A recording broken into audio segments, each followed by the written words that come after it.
खुश आमदीद दोस्तों। उम्मीद है आप सब लोग खैर खैरियत से होंगे। अपनी पिछली वीडियो में मैंने आपको बताया था कि हम इस वेव 4 का वेट करेंगे और इस वेव 4 के लिए ये आपको सपोर्ट एरिया दे दिया था, जिसकी मिनिमम रिक्वायरमेंट आज पूरी हो गई है। ये हम इस वक्त डेली चार्ट पे हैं और मैं चाह रहा था कि पहले आपको ये दिखा दूं, क्योंकि हमने वेव 4 का सपोर्ट एरिया इसी के अंदर लिया था। इसके बाद हम फिर 1 आवर चार्ट पे या 15 मिनट को देखते हैं कि जो एबीसी करेक्शन थी उसकी मिनिमम और मैक्सिमम रिक्वायरमेंट्स क्या हैं। इस वेव 4 की जो समझने वाली बात है वो ये है कि मिनिमम रिक्वायरमेंट थी 23.6, वो आज हिट हो गई है। ये फर्दर डाउन जा सकता है क्योंकि हमारे पास अभी भी लाइक $300 का मार्जिन फर्दर मौजूद है कि ये यहाँ तक 50% तक स्ट्रेच हो जाए वेव 4। अब इसका बिल्कुल नैनो स्ट्रक्चर देखने की कोशिश करेंगे कि आया इसके यहाँ तक आने के चांस कितने हैं, क्योंकि ये जो मूव है ये थ्री वेव मूव है और थ्री वेव मूव के बाद ट्रेंड कंटिन्यूएशन होती है। थ्री वेव मूव को एबीसी करेक्शन लिया जाता है और उसके बाद मार्केट वापस ऊपर जाती है। अब हम आ जाते हैं 1 आवर चार्ट पे, और जो हमारा 1 आवर चार्ट है वो है forex.com पे। ये कल के वीडियो में मैंने आपको बताया था कि ये 4100 और 3800 की रेंज में आएगा और एग्जैक्ट इसी जगह पर हमारी ट्रेंड लाइन भी है। मुमकिन है ये हमारी ट्रेंड लाइन को रिएक्ट करके वापस जाए। इसका फिब मैंने एडजस्ट किया है। मैंने आपको बताया था कि जब ये ए बी सी करेक्शन हम फ्लैट में लेते हैं, इसको हम फ्लैट करेक्शन लेंगे, three waves down, three waves up और देन फाइव डाउन। इसमें आपको मैंने ये भी बताया था कि फर्स्ट पॉसिबिलिटी जो है वो है length of wave 1 is equal to length of wave C, यानी 100%, 4188। लेकिन हमारा जो फिब रिट्रेसमेंट का वेव 4 का जो मैंने आपको वन डे चार्ट पे दिखाया है वो 4100 था।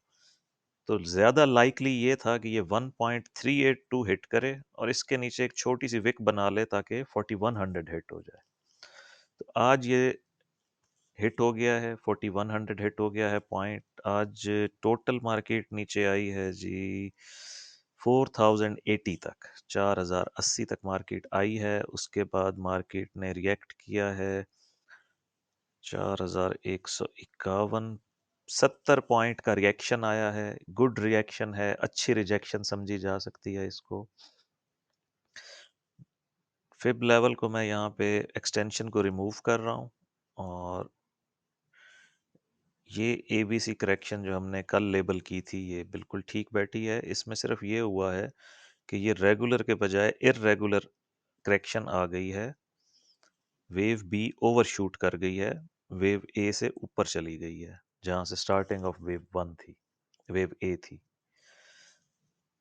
तो ए बी सी हमारे पास पूरी हो गई है। इसमें अगर ये एक और डिप खाता है कोई मसला नहीं है, हम रेंज में हैं क्योंकि रेंज तो हमारी 3800 तक है। और अगर ये यहाँ से वापस हो जाता है तो फिर हम इसका फिब लेवल लेकर देखेंगे जो हमें ये बताएगा कि इसकी अगली रेजिस्टेंस क्या बन रही है।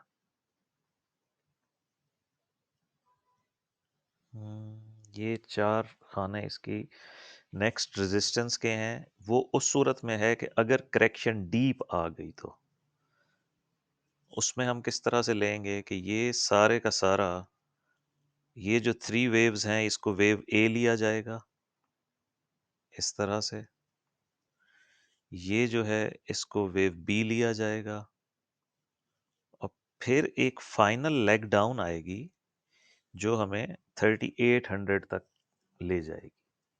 ठीक है, ये हमारा ऑल्टरनेट सिनेरियो है जिसमें हम डीप करेक्शन में जाना चाहते हैं।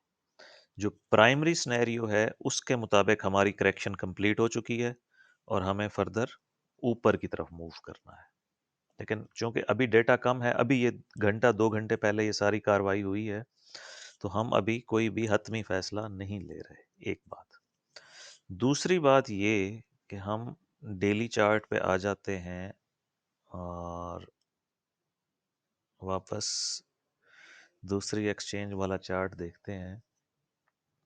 जो मेन बात समझने वाली है, आपको समझाने वाली है, वो ये है, जब तक हमारी ये सपोर्ट बरकरार है, जब तक 3800 की सपोर्ट बरकरार है, हमारा सारा फोकस अप साइड पे है कि हम 4800 या 5000 क्रॉस करने लगे हैं। ठीक है, इस वेव 5 में, और ये ट्रेंड अभी चल रहा है, ये ख़त्म नहीं हुआ। अगर 3800 वाली सपोर्ट टूट गई, तो फिर हम इसको रीलेबल करेंगे और यहाँ पे टॉप इन प्लेस समझ के वेव 2 को रिट्रेस करने की कोशिश करेंगे।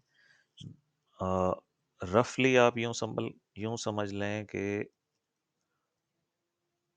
फिर हमारे पास जो नेक्स्ट सपोर्ट होगी, last support for upward continuation, वो होगी 3456 की। तो खैर ये अभी बहुत दूर की बात है, फिलहाल तो हम इधर ही खड़े हैं और चांस यही है कि ये A B C flat correction over हो गई है और हम ऊपर जाएंगे। इन केस हम ऊपर नहीं जा पाते, तो मैंने आपको नेक्स्ट रेजिस्टेंस एरिया दे दिया है, उसको आप देख लें, अपने चार्ट्स पे लेबल कर लें और इसी के मुताबिक अपना जो भी आपका लाहे अमल है, जो भी आपकी प्लानिंग स्ट्रेटेजी है, मैं नहीं जानता हूँ कि कौन स्विंग ट्रेडर है, कौन लॉन्ग टर्म ट्रेडर है, कौन सिर्फ सीख रहा है, कौन इंट्राडे को ट्रेड कर रहा है। तो ये हमारा नेक्स्ट रेजिस्टेंस एरिया है। मिलते हैं फिर कल के वीडियो में।